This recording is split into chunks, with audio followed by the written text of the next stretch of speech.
Over the years, I've auditioned over 100 pairs of speakers at my place, and KEF speakers have always been special to me. In fact, my first high-end speaker and my first YouTube video was on the KEF 207. Now, over the years, I've tried the KEF 104, 105, 107, LS50, the R700, and the Reference 5. In fact, I think I was the first one to post up the KEF LS50 video 5 years ago. That video got over 160,000 views, and you would think I would be one of the first to jump on the KEF LS50 Meta, given I was a fan of the original. Now, until today, I still have not listened to the LS50 Meta, and the reason is that, like some of you, I bet the new LS50 Meta is just a slight improvement over the original. Sure, everyone is praising the new Meta material absorption technology. It's called MAT in all KEF Meta speakers, but to be honest, a lot of time the so-called improvement is only there if you look at it with a microscope. Well, in this case, listen to it with a stethoscope.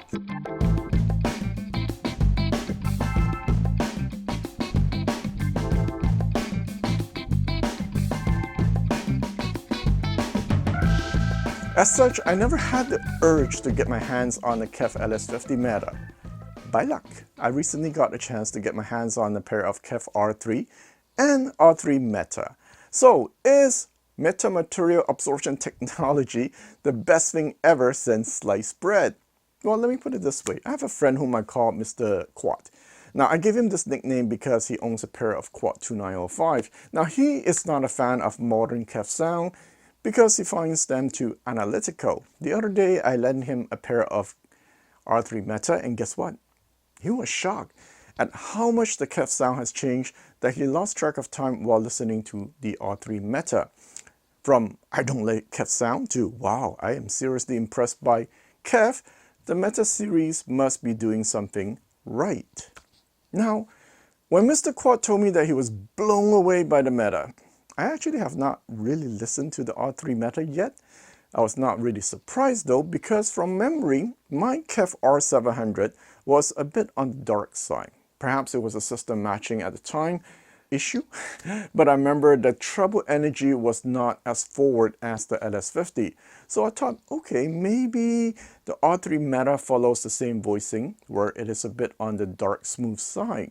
Now, you can imagine my surprise when I first power up the R3 Meta and listen to it seriously. It was not a dark sounding speaker. It was transparent and clear, but it did not wow me right away. Now, usually if my first reaction is, oh, this is interesting, but good interesting, it is a good sign. I have this rule. If something catches your attention or knocks your socks out right away, it could be a red flag. For me, it means something is so exaggerated to the point where it will catch your attention right away, but it's not necessarily good for a long listening session. Now, it took me a few songs to understand why Mr. Quad was giving such high praise to the KEF R3 Meta. I have to agree, the R3 Meta is a speaker that deserves your attention if you're chasing after a highly resolving but at the same time balanced presentation. So my audio buddies, if you want to keep your wallet safe, you probably want to stop watching this video now, else don't tell me I did not warn you. Okay, today let's talk about the KEF R3 Meta.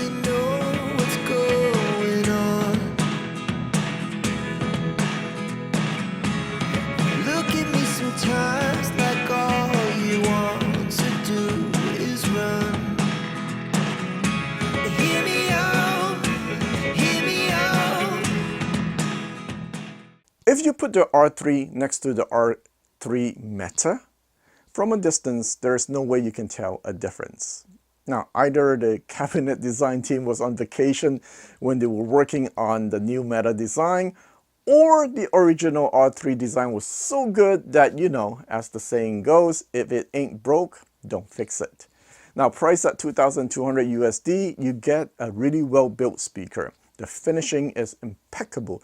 And I find the walnut finishing looks pretty classy. Now, this is a true three-way design with a 12th generation iconic UniQ driver array and a 6.5-inch hybrid aluminum driver. Now, besides some internal change, as I mentioned before, this speaker uses the new Meta material absorption technology, Although I did not expect much from it when I first heard about it, I thought it was interesting because if it really works and it's not just some marketing gimmick, it will give KEF a massive competitive edge.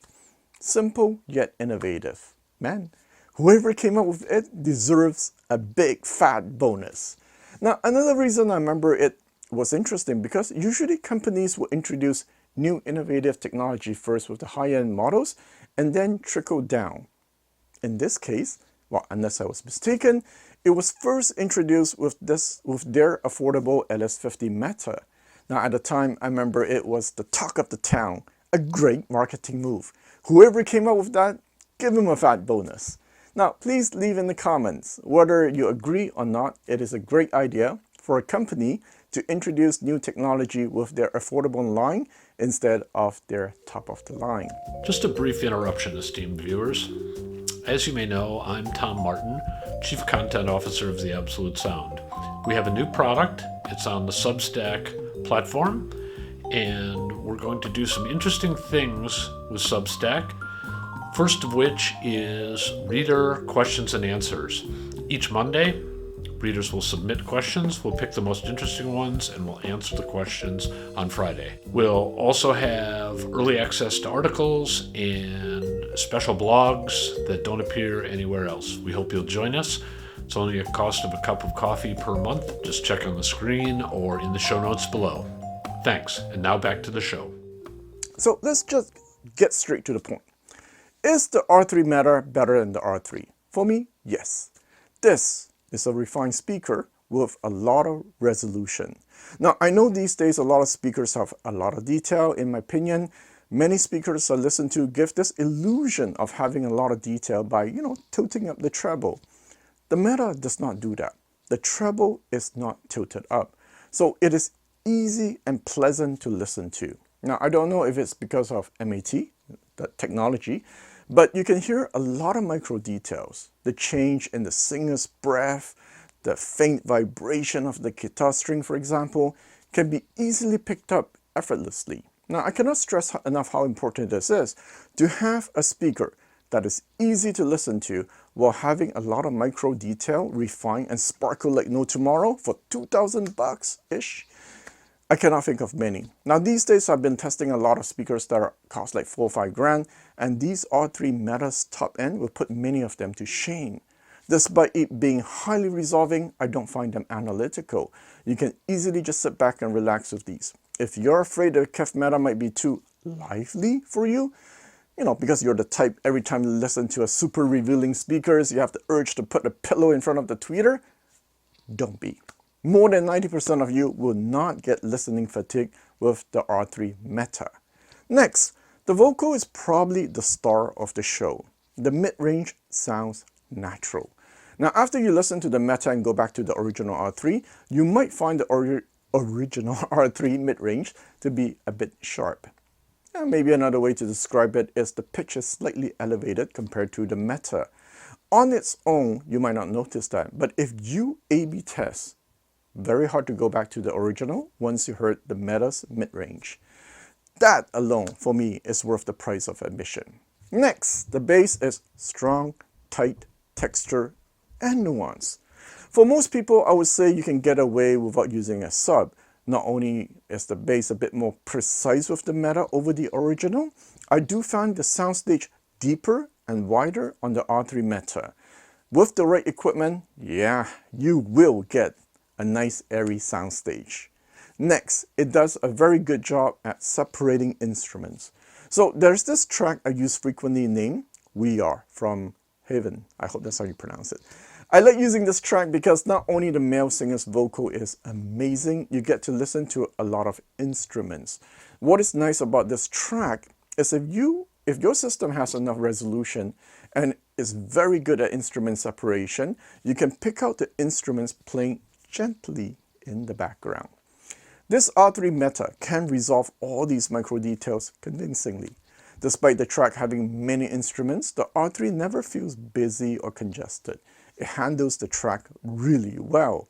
Now another track you can try is from Katie Melua. Beautiful voice and a lot of instruments used in the song. Once again, play that track, and you'll get to appreciate the KEF R3's ability to separate instruments. If you're someone who likes to buy amp or buy wire, one of the cool features of the KEF R3 Meta is that you don't need to remove the jumper at the back like most speakers. There's a knob where you can just turn and then it'll separate the top and the bottom, allowing you to buy wire. One of the strengths I appreciate about the KEF R3 Meta is that because it has a lot of resolution, when I listen to it at low volume, I can still hear quite a lot of detail. And I appreciate that because at nighttime, I can't really blast my sound system. So if you're someone who likes to listen at low volume, this is another strength of the R3 Meta. So what about the negatives? Well, it is not a negative, but the R3 can really scale up when paired with better equipment. Now, when we tested with the affordable $1,000 all-in-one BC Acoustic EX234 integrated amp, now although it sounded good, there is a significant difference when we change to better amps such as the Higo H300, the Patos Kratos, the Macintosh 6700. Now this is actually a good thing because if you ever upgrade your amp, the R3 Meta can keep up. Now besides that, I cannot think of any negatives. Yeah, if you really insist on having a few negatives, okay, the logo on the speaker is like a sticker you get from a cereal box. Man, KEF, if you're listening, just go invest in a 3D printer. These speakers will look so much better and you can charge $500 more. Now, you should send me a fat bonus for that suggestion. So let's wrap it up. For me, the KEF R3 Meta sound is what I consider a mature sound, meaning the overall presentation is balanced. It does not need to give you that foundation-shaking bass to impress you, nor does it need to tilt up the treble so high to give you hyper details that only bats can hear. It is able to give you all the refinement and detail you ever need effortlessly. It is able to deliver what we audiophiles seek, such as 3D soundstage, clear instrument separation, dynamic bass, clear vocals, and so forth, in a manner that does not feel forced. Sure, some of you who like over-the-top treble and bass might not be your cup of tea, but I would say most of you will appreciate what the R3 Meta has to offer.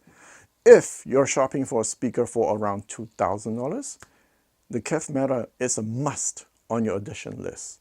In the past, I always say your audiophile journey is incomplete until you try a subwoofer that's made for music, until you try manipans, until you try vacuum tubes, until you try single driver speakers, and I am tempted to add, until you try a speaker with metamaterial absorption technology, your journey is not complete.